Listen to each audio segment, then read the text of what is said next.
Okay, for number 10, we have dy over dx plus 1 over x times y is equal to 24x plus 10. Okay, now in this problem, okay, we have the capacity to use the integrating factor, and we will do this as such.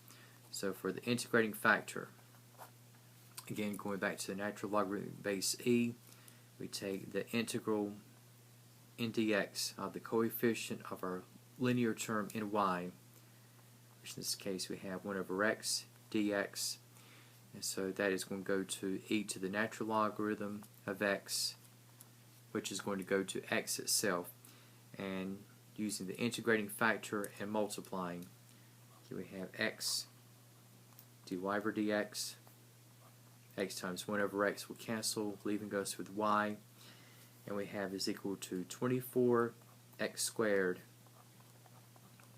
plus 10x. And for what we have on the left hand side, okay, that is going to be the product rule expansion, okay, of d over dx of the integrating factor times y. So you have d over dx of xy is equal to 24x squared plus 10x. And as we look at removing the brackets and moving the differential dx over, it's going to follow that xy is equal to the integral 24x squared plus 10x dx. And for what we have in the follow through, okay, we have the xy is going to be equal to 8x cubed plus 5x squared plus c.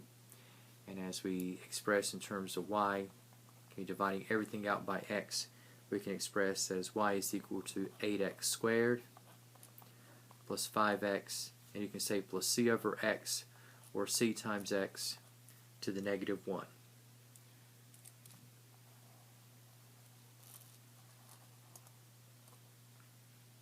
In the case of what we have for number 11, okay, we have for this equation, okay, we got dy over dx plus 6xy is equal to 60x. Okay, and for what we have in this one, we are enabled to utilize the integrating factor. In this case, we have e to the integral of 6x dx, okay, which in this case is going to now go to e to the 3x squared.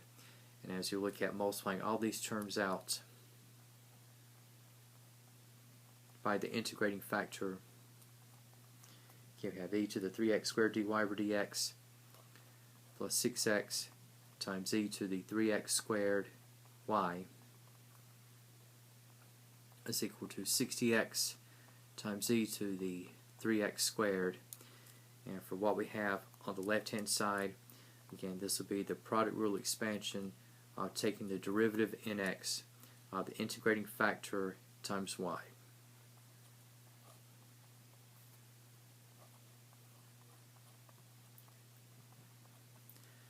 And so for what we have,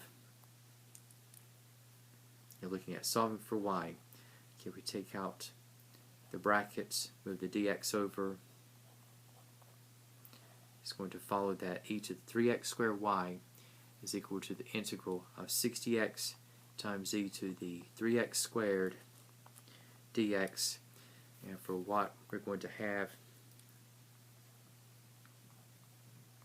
for the antiderivative, okay, this is one of these integrations by substitution, not by integration by parts. Okay, so we can say that the antiderivative is going to be at 10 times e to the 3x squared followed by the constant. And so in looking at what we have for y, and that y is equal to 10 plus c times e to the negative 3x squared.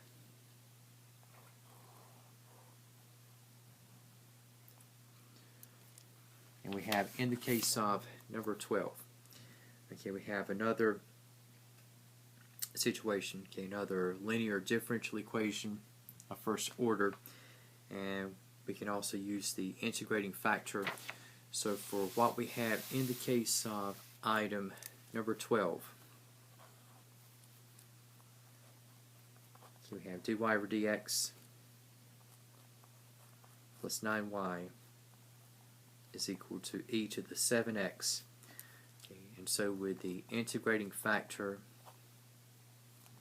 we have e to the integral of 9 dx is equal to e to the 9x. And so if we multiply all the terms out by e to the 9x, we have e to the 9x dy over dx plus 9 times e to the 9xy is equal to e to the 7x times e to the 9x. Add the powers together, we come out to e to the 16x. And for what we have on the left-hand side, again, these two terms will be the product rule expansion of taking the derivative nx,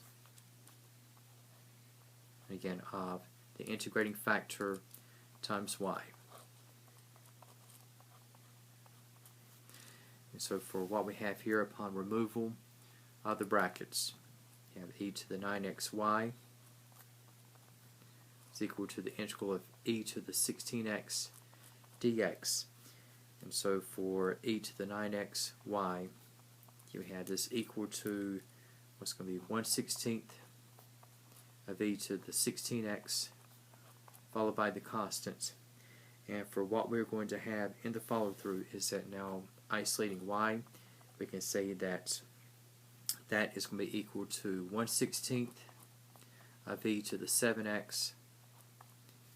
Then we can say we have plus c times e to the negative 9x, and that will be the general solution for y in this last problem.